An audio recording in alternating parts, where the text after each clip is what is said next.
Imam Asy'ari ke atas. Imam Abul Hasan Asy'ari, pendiri Ahli Sunnah wal Jamaah, gurunya namanya Abu Ali Al-Jubai. Abu Ali Al-Jubai. Abu Ali gurunya Abu Hashim Al-Jubai. Abu Hashim gurunya Abul Hudhal Al-Alaf. Al-Alaf gurunya Ibrahim An-Nazam. An-Nazam gurunya Amr bin Ubaid, penggagas ilmu balaghah. Amr bin Ubaid gurunya Wasil bin Atha, pendiri Mu'tazilah, penggagas ilmu kalam. An-Nazam gurunya Amr bin Ubaid, penggagas ilmu balaghah. Amr bin Ubaid gurunya Wasil bin Atha, pendiri Mu'tazilah, penggagas ilmu kalam. Tidak ada sifat wujud, tidak ada ayat Quran yang menerangkan Allah itu ada. Sekarang saya tanya, Allah ada enggak? Mana dalilnya? Quran enggak ada itu. Coba, ente baru tahu kan, baru dengar kan? Ngajinya cuma muka nakir terus.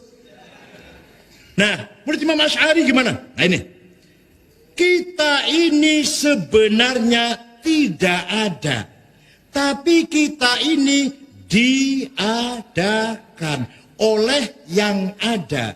Yang ada sebelum lafal ada, itu ada, sudah ada. Bahkan kita menggunakan lafal ada karena ada yang ada. Atau kita menggunakan lafal tidak ada karena ada yang ada. Maka yang ada hanyalah yang ada. Pasti nggak paham. Sehingga Gus Dur bisa mengatakan secara kultural NU itu Syiah tanpa imamah katanya gitu kan. Walaupun sekali lagi pengertian imamahnya apa kan. Tapi misalnya orang Syiah menganggap bahwa yang harus jadi pemimpin umat itu harus para ulama, karena ulama itu para pelanjut imam. Dan itu juga pendirian Nahdlatul Ulama. Jadi sebetulnya kalau dirinci lebih dalam, ada banyak kesamaan antara paham Nahdlatul Ulama yang dominan di Indonesia dengan paham Syiah. Tahlilan itu, marhabaan, pembacaan solawat, ziarah, mengambil berkah, bertawasul. Itu dikongsi, tradisi yang dikongsi bersama. Iya, itu dikongsi bersama. Ya, Kang Jalal, kita masih akan melanjutkan perbincangan ini.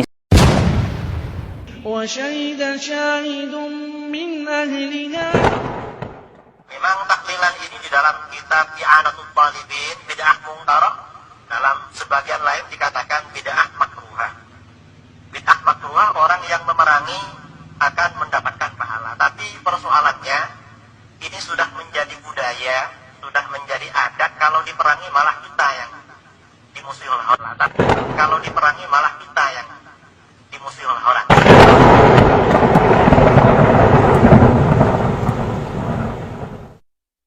Membicarakan masalah tahlilan. Padahal ini nanti ada sesi sosial tentang tahlilan. Memang tahlilan ini di dalam kitab I'anatul Talibin bid'ah mungkarah, dalam sebagian lain dikatakan bid'ah makruhah.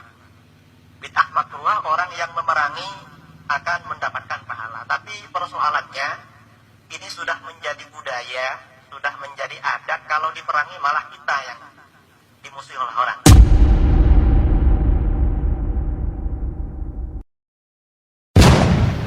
Setiap yang ada maslahat, apa arti maslahat? Manfaat kebaikan, itu agama. Jadi jika kita lihat maslahatnya lebih banyak, oh itu masuk agama. Meskipun tidak ada zaman Nabi Sallallahu Alaihi Wasallam. Jadi Abu Bakar pembid'ah, Umar pembid'ah, Utsman juga bid'ah. Utsman ada dua tadi ya, Quran dibuat, terus azan. Apalagi bid'ah Utsman memugar masjid, itu dibentak juga oleh sahabat yang lain. Ente buat satu yang enggak dibuat Nabi. Kata Utsman, kamu kan enggak ngerti, ini masjid sudah sesak. Sampai-sampai Aisyah melarang perempuan pergi ke masjid karena masjid sudah sesak, sudah penuh oleh para ikhwan-ikhwan, para laki-laki. Perempuan enggak bisa lagi sholat di masjid. Maka Utsman memugar masjid. Udah berapa bid'ah itu? Ya. Udah berapa bid'ah itu? Yang paling banyak buat bid'ah itu Utsman dan Umar. Ini dua sahabat Nabi yang banyak buat hal-hal yang baru. Maka Bapak saudara makan Allah, jika bid'ah itu nyata di kalangan sahabat, maka kita nggak boleh terjemahkan kullu bid'ah itu sesat. Masya Allah, ilmiahnya dengan tanda kutip. Sebaik-baik bid'ah, senikmat-nikmat bid'ah adalah ini, tatkala sholat tarawih di masa beliau dikerjakan berjamaah. Jawaban kita, itu Umar. Pertama kita jawab, biar lebih telak lagi. Itu Umar, Anda Umar, tapi Umar akhir zaman. Satu. Kedua, Umar termasuk khulafa ar-rasyidin yang ada perintah dari Nabi untuk mengikuti sunnah mereka. Tiga. Apakah yang dikatakan oleh Umar itu sama sekali tidak ada di masa Nabi? Ada. Nabi sholat 3 malam berturut-turut tarawih berjamaah, kemudian beliau berhenti melakukannya karena khawatir akan diwajibkan kepada umat ini. Sekarang maulid, ada Umar katakan maulid nikmatul bidah hadhihi, sebaik-baik bidah adalah ini. Ada Nabi dan para sahabat di masa itu melakukan maulid walaupun cuma 2-3 kali, kemudian setelah itu kita kerjakan setiap tahun? Nggak ada. Jauh sekali kiasnya. Jelas ya? Kemudian ada yang membawa dalil juga, lah Utsman bin Affan itu mengumpulkan Al-Quran 30 juz, masa Nabi kan belum ada. Berarti nggak mesti setiap bidah yang nggak ada di masa Nabi kalau kita lakukan bidah katanya. Jawabannya itu Utsman, Pak. Anda Utsman bukan, walaupun nama bapak Utsman tapi Utsman akhir zaman. Kedua, Utsman khulafa ar-rasyidun yang ada perintah khusus dari Nabi untuk mengikuti sunnah mereka. Ketiga, perbuatan Utsman tersebut disaksikan oleh seluruh para sahabat Nabi dan seluruh kaum muslimin di masa itu, dan tidak ada yang mengingkarinya, semuanya sepakat. Itulah yang disebut dengan al-ijma' al-muntabit al-qat'i, yang wajib diikuti dan tidak boleh diselisihi. Bidah yang Anda lakukan ini ijma' enggak. Jangankan tingkat internasional, tingkat daerah aja enggak ijma'. Ya kan? Ya, jangankan tingkat internasional, tingkat daerah aja, tingkat kecamatan enggak ijma'. Gimana mau diikuti? Keempat, Utsman bin Affan melakukan hal tersebut ini bentuk merealisasikan keumuman firman Allah, inna alaina jam'ahu wa qur'ana. Kelima, di masa Nabi sudah ada pengumpulan Al-Quran. Beliau mencontohi itu, hanya saya pengumpulan Al-Quran di masa Nabi tidak sempurna 30 juz dalam sebuah mushaf. Kenapa? Karena fasilitas masih terbatas, sehingga Al-Quran tertulis di lempengan-lempengan batu, ya, di lembaran-lembaran, di pelepah-pelepah kurma, di dada-dada manusia karena hafalan yang sangat banyak. Kemudian di parang Yamamah sekian para sahabat ahli Al-Quran, penghafal Al-Quran meninggal dunia. Kemudian juga dalam kejadian Bi'ir Ma'unah 70 sahabat Nabi ahli Al-Quran meninggal dunia. Maka sebelum hilang maka beliau menulis. Jawaban yang keenam, bahwa Utsman bin Affan tidak menambah sebuah ayat yang belum pernah turun kepada Nabi, dan tidak pernah mengurangi sebuah ayat yang telah turun kepada Nabi. Al-Quran yang beliau kumpulkan 30 juz itulah Al-Quran yang turun di masa Nabi. Jadi sisi mana ada pembaruannya? Dari sisi mana ada pembaruannya?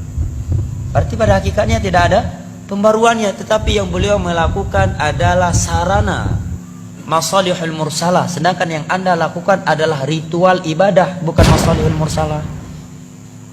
Ya. Kan alasan sebagian orang nggak apa-apa melakukan ibadah yang tidak ada tuntunan dalam agama selama tujuan kita baik, kedua selama tidak ada larangan, katanya. Jadilah dalil-dalil di atas tadi. Maka itu jawabannya. Kalau ini kaedahnya dalam beragama, maka setiap menit akan keluar bidah baru, ibadah baru. Nggak percaya? Ada orang sholat subuh 4 rakaat. Oh, ini hari Ahad nih lagi ada tabligh akbar, subuh kali ini 4 rakaat aja lah, kita lagi semangatin. Nggak boleh Anda bilang bidah. Kenapa? Karena nggak ada larangan. Nggak ada larangan. Jangan sholat subuh lebih dari 2 rakaat. Bawa ayatnya, hadisnya. Nggak ada. Ya kan? Cuma yang ada dalam Islam subuh hanya 2 rakaat, tidak lebih. Nabi tidak pernah sholat subuh lebih dari 2 rakaat. Dan Allah memerintahkan kita untuk mengikuti Rasulullah dalam bab sholat. Gak ada larangan jangan sholat subuh 2 rakaat. Kalau kaedahnya yang penting baik, selama tidak ada larangan maka boleh. Berarti boleh sholat subuh lebih dari 2 rakaat, karena gak ada larangannya dan tujuan kita pun baik. Datang satu orang lagi mau masuk rumah baru. Tahiyatul rumah dululah 2 rakaat. Nggak boleh larang. Kenapa? Tujuannya baik dan nggak ada larangan. Nggak ada ayat dan hadis yang berbunyi jangan sholat 2 rakaat ketika mau masuk rumah baru. Nggak ada. Ya kan? Yang satu lagi baru beli fortune baru. Tahiyatul fortune dulu 2 rakaat lah. Nggak bisa Anda larang. Kenapa? Karena kaedahnya tadi nggak apa-apa melakukan ibadah baru selama tujuan baik, dan kedua nggak ada larangannya. Nggak ada larangan. Jangan sholat. Ada dalam surah Al-Baqarah jangan sholat 2 rakaat ketika mau naik fortune baru. Nggak ada.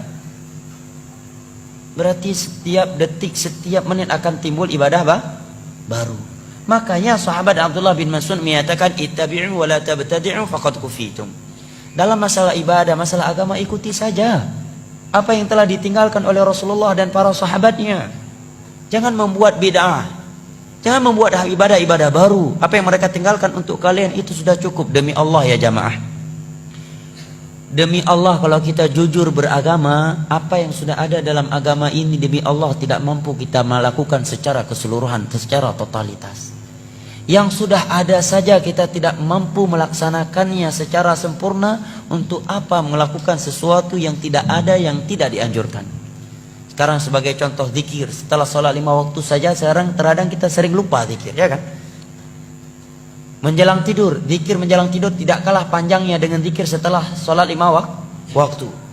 Mendengarkan suara ayam di pertiga akhir malam, ada zikirnya. Bangun dengan anjing, ada zikirnya. Bangun tidur, ada zikirnya. Mau masuk WC, ada zikirnya. Keluar WC, ada zikirnya. Ingin mensutuk, ingin melakukan hubungan pasangan suami istri dengan istri, ada zikir khusus. Melihat buah-buahan telah matang, ada zikir khusus. Datang angin, topan, dan semisal dengannya, ada zikir khusus. Suara petir, ada zikir khusus. Sekian zikir. Ini saja 24 jam ini penuh dengan ibadah zikir. Itu saja udah nggak mampu kita lakukan. Itu apa mengada-adakan yang tidak ada.